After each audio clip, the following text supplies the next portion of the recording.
안녕하세요, 드레이입니다. 최근 고사양 PC를 활용해서 콘텐츠를 촬영하다 보니 제가 실제로 활용하고 있는 AMD 시스템을 자주 보여드리고 있는데요. GeForce RTX 4090을 활용하고 CPU는 공랭으로 커버가 가능한 라이젠 7 7800X3D를 활용하고 있죠. 아니 저게 메인 PC라고? 더 화려하거나 더 무언가가 많아야 되는 거 아니냐? 이렇게 얘기를 할 수 있겠지만 제 경우에는 많으면은 하루에 한 대여섯 번씩은 PC 부품들을 교체를 하기 때문에 이 벤치 케이스를 바탕으로 탈부착이 최대한 간편한 이 방법으로 테스트를 진행을 하고 있는데요. 이 AMD PC 현재까지는 PCI Express 4.0을 활용하는 저장 장치를 활용했었습니다.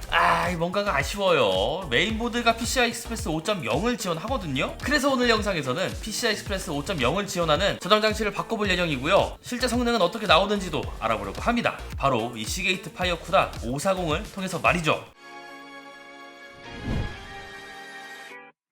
이미 이 시게이트 파이어 쿠다 540은 예전에 말방구 실험실 생방송을 통해서 실제 엔지니어 분까지 모셔놓고 방송을 진행한 적이 있습니다. 저희가 꽤나 짓궂은 질문도 했었는데 잘 말씀해주셨던 그러한 기억이 나고요. 이때 동접자 수가 한 400에서 500명 이 정도 육박하면서 시청자분들의 반응도 되게 좋았고 꽤나 재미있게 방송을 했었던 그런 기억이 나는데요.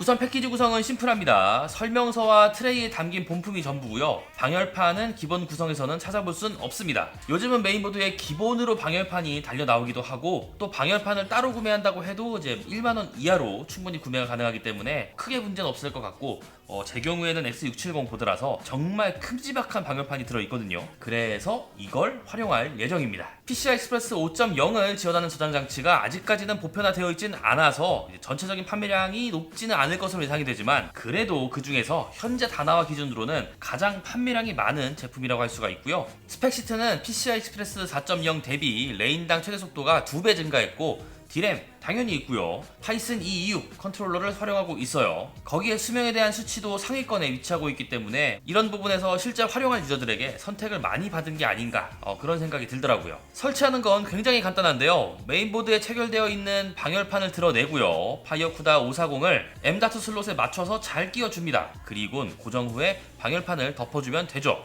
이렇게 설치가 된 시게이트 파이어쿠다 540의 속도 얼마나 나올까요? 순차 읽기와 순차 쓰기가 1만 MB/s가 넘거든요. 스펙시트상 성능이 그대로 나온다고 볼 수가 있고요. 실제로 활용했었던 PCI Express 4.0도 굉장히 빠른 속도였고 활용하면서 아쉬움이 없었는데 PCI Express 5.0과 비교해보니 역시 숫자 놀이는 신형이 최고인 것 같아요. 아무런 문제가 없었는데 이렇게 보니 그래 바꾸길 잘했어 이런 생각이 드니까 말이죠.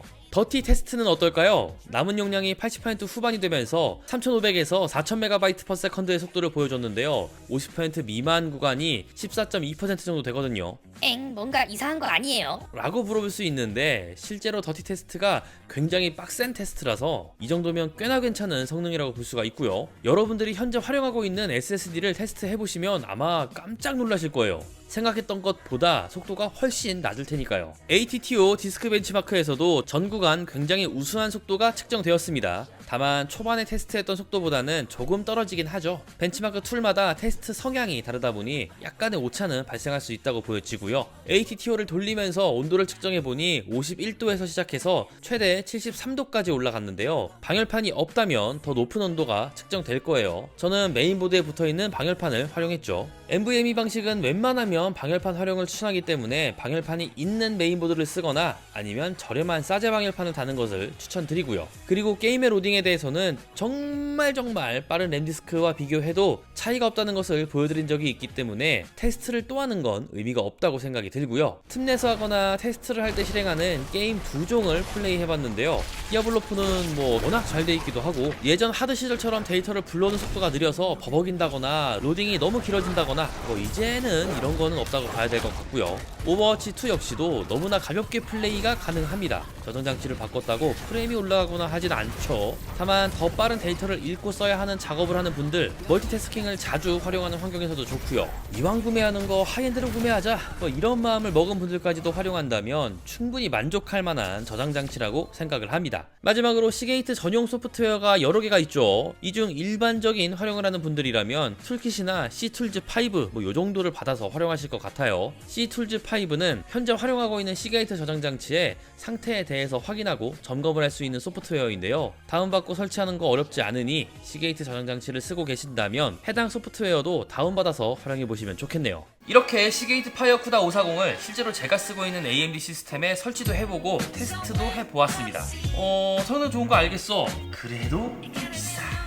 이렇게 하시는 분들이 분명히 계시긴 할 텐데요. 이 내용까지 들어보신다면 조금 더 이 가격에 대해서 이해가 되지 않을까, 좀 그런 생각이 들어요. 일단 5년 제한 보증이 기본이라서 이제 구매 후에 5년 동안 안심하고 활용할 수가 있고요. 중요한 데이터가 갑자기 날아가 버렸다? 그렇다면 레스큐 데이터 복구 서비스를 통해 3년 내 1회에 걸쳐서 해당 서비스를 무상으로 받을 수 있습니다. 단 AS를 보내기 위한 택배비는 내야겠죠. 저장 장치 내에 소중한 자료를 날려서 수십만 원의 복구 비용을 지불해 보신 분들이라면 해당 내용에 대해선 두 손 두 발 다 들고 환영할 만한 그러한 일이 아닌가 생각을 하는데요. 시게이트 파이어쿠다 540의 경우는 AS에 대한 부분은 용량과는 관계가 없기 때문에 1TB, 2TB 어떤 모델을 구매해도 같은 서비스를 받을 수 있다, 이렇게 얘기를 할 수가 있겠습니다. 이렇게 제가 실제로 활용하고 있는 AMD 시스템의 저장 장치를 시게이트 파이어쿠다 540 2TB로 교체한 내용은 여기까지입니다. 영상이 재밌었다면 구독과 좋아요 하시는 것 잊지 마시고요. 그럼 다음에 또 보자고요. 제발. 저희 아버지가 쓰던 노트북 SSD가 실제로 데이터가 날아간 적이 있습니다. 그래서 복구업체를 통해서 문의를 했었는데 그때 한 40에서 50만 원인가 내셨던 걸로 제가 기억을 하고 있거든요. 그 비용이면은 이거 샀습니다. 네.